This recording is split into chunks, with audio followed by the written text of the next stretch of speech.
L'année passée, c'était dans la salle avec les travaux de c'était dans la salle avec les travaux de le deuxième, il avait quel 82. Je le connais très bien, je ne connais personne. Ils ont juste bossé pour le suivre. Donc, il faut juste avoir les informations. Vous suivez pour pouvoir le suivre. C'est essentiel ça. Grande séance d'information et d'orientation ce lundi 3 juillet 2023 dans la salle de conférence du complexe scolaire Jean-Jacques Rousseau à Adéoui. Cette initiative du groupe Excellence Réussite Plus répond à un constat. Avec le temps, nous avons remarqué qu'il y a plein de gens qui manquent d'informations. Ce n'est pas un manque d'informations qu'il y a certains même qui ne passent pas le concours. Par manque d'informations, certains échouent au concours. Et par manque d'informations aussi, certains, au lieu de choisir un département, au lieu de choisir une filière, ils choisissent autre chose. Par manque d'informations. Donc, nous leur donnons ces informations nécessaires pour qu'ils puissent avoir tout ce qu'il faut pour pouvoir bien réussir le concours. Plusieurs sujets relatifs au concours d'entrée dans les écoles de formation du personnel paramédical ont été abordés au cours de cette rencontre. Premièrement, nous avons présenté le concours des NAM et le concours des sages-femmes. Et d'abord, il faut rappeler quelles sont les conditions pour passer le concours. Il faut juste avoir le bac, toutes séries confondues. C'est la première condition. Il faut être de nationalité togolaise et avoir un âge qui est inférieur à 30 ans pour les non-fonctionnaires et un âge qui est inférieur ou égal à 45 ans pour les fonctionnaires. Donc c'était la première partie de la discussion. Après, nous avons également eu l'occasion de discuter sur les dossiers qui font pour le concours. Le dossier sur lequel nous avons mis l'accent, c'est la nationalité, où nous avons demandé aux étudiants de faire un effort pour avoir la nationalité. Pour ceux qui n'ont pas la nationalité, c'est l'occasion de se lancer dans les processus. Parce que pour le concours, pour les étudiants qui n'ont pas la nationalité, on note la quittance de nationalité. Donc au moins si l'étudiant a la quittance de nationalité, il pourrait l'utiliser pour passer le concours. Et en dehors de ça, on a également parlé de le nombre de personnes qu'on peut recruter par filière. C'est un concours, ce n'est pas un examen. Si c'est un examen, on définit une moyenne qu'il faut avoir pour réussir. Mais comme c'est un concours, c'est un quota de nombre qui est fixé. Donc nous avons donné le nombre d'étudiants, le nombre de personnes qu'on veut avoir par département.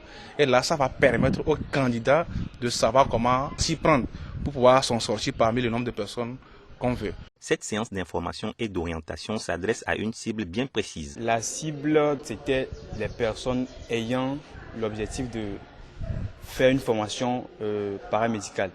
On a des nouveaux bacheliers, il y a ceux qui sont des étudiants à l'université de Lomé, il y a certains qui ont abandonné l'université et il y a d'autres aussi qui sont des professionnels qui travaillent mais qui n'ont pas eu la formation, qui n'ont pas eu un diplôme d'État, donc qui veulent maintenant avoir un diplôme d'État.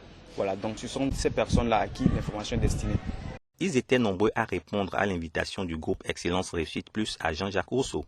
Quelques participants s'expriment. Nous sommes venus aujourd'hui pour une séance d'information et d'orientation. J'ai appris que toutes les séries peuvent participer au concours. Pour les dossiers du concours, moi je pensais que c'est seulement l'attestation du bac 2. Donc on nous a dit de passer à l'office du bac pour faire une demande du diplôme pour qu'on délivre le diplôme. J'ai retenu que pour les NAM, c'est ouvert à tout le monde. Les séries confondues, tu peux faire la D, la C et autres là. Tu peux participer. Donc, c'est l'un des concours qu'il faudrait être déterminé. Il faudrait avoir l'ambition de pouvoir le faire et réussir, c'est tout.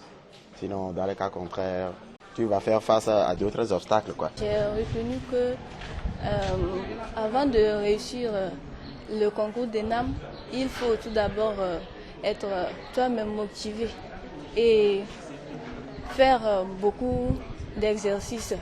Et en plus, j'ai retenu que concernant mon domaine, il faut que je valide au moins 60 crédits durant 3 ans et soutenir avant d'avoir mon diplôme. Moi, je suis un étudiant en première année médecine, donc le fait que je n'ai pas pu réussir cette année, c'est dû au manque d'informations.